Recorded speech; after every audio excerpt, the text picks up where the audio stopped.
Bulletin లో breaking news చూస్తున్నాం. Russia Ukraine యుద్ధం ఇప్పట్లో ముగిసిపోయే సూచనలు కనిపించడం లేదు. లాంగ్ రేంజ్ మిసైళ్ల వినియోగంపై అమెరికా బ్యాన్ ఎత్తివేయడంతో రష్యాపై వాటిని ఉక్రెయిన్ ప్రయోగించింది.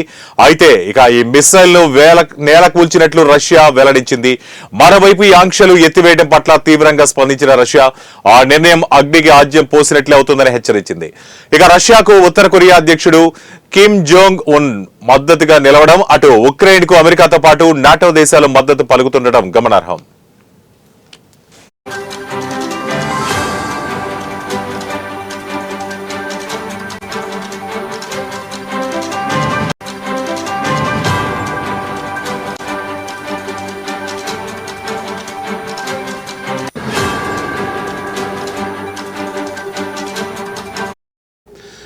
రెండో ప్రపంచ యుద్ధ సమయంలో జపాన్ పై అమెరికా అణుబాంబు దాడి ప్రపంచ చరిత్రలో చీకటి అధ్యాయాన్ని లిఖించింది. 1945 ఆగస్టు 6న హిరోషిమాపై, అదే నెల 9న నాగసాకిపై అమెరికా జార విడిచిన అణుబాంబులు ఆ దేశాన్ని సర్వనాశనం చేశాయి. పెరల్ హార్బర్ పై దాడికి ప్రతీకారంగా అమెరికా అణుదాడులతో జపాన్ పై విరుచుకుపడింది. అంతులేని విషాదాన్ని, పూడ్చలేని నష్టాన్ని మిగిల్చింది. సుమారు 2 లక్షల మందికి పైగా ప్రజలు ప్రాణాలు కోల్పోయారు. ఎన్నో లక్షల మంది జీవచ్ఛవాలుగా మారిపోయారు. 79 ఏళ్లు కావస్తున్న ఆ దుర్ఘటన గురించి తలుచుకుంటే ఇప్పటికీ ప్రపంచ దేశాల వెన్నులో వణుకు పుడుతోంది. 1000 రోజులకు పైగా కొనసాగుతున్న రష్యా ఉక్రెయిన్ యుద్ధం పుణ్యమాని ప్రపంచం మరోసారి అణుయుద్ధాన్ని చవి చూడబోతోందా అన్న భయాలు మొదలయ్యాయి.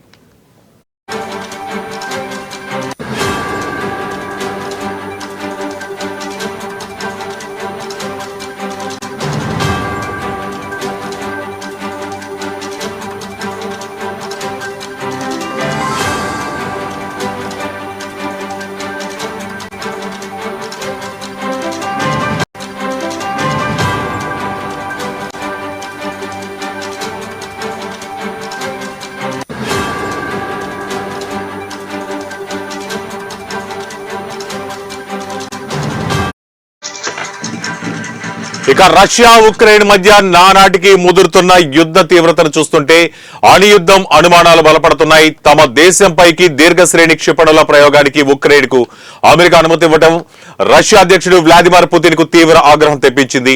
దీంతో ఆయన అణ్వస్త్ర వినియోగాన్ని తెరపైకి తెచ్చారు. ఒకవేళ పశ్చిమ దేశాలు తమ దేశంపైకి నేరుగా దాడి చేస్తే అణ్వాయుధాలు వాడటానికి వీలుగా సవరించిన అణు ముసాయిదా ఆ దశనంపై పుతిన్ సంతకం చేయడంతో ప్రపంచ దేశాలు ఉలిక్కిపడ్డాయి.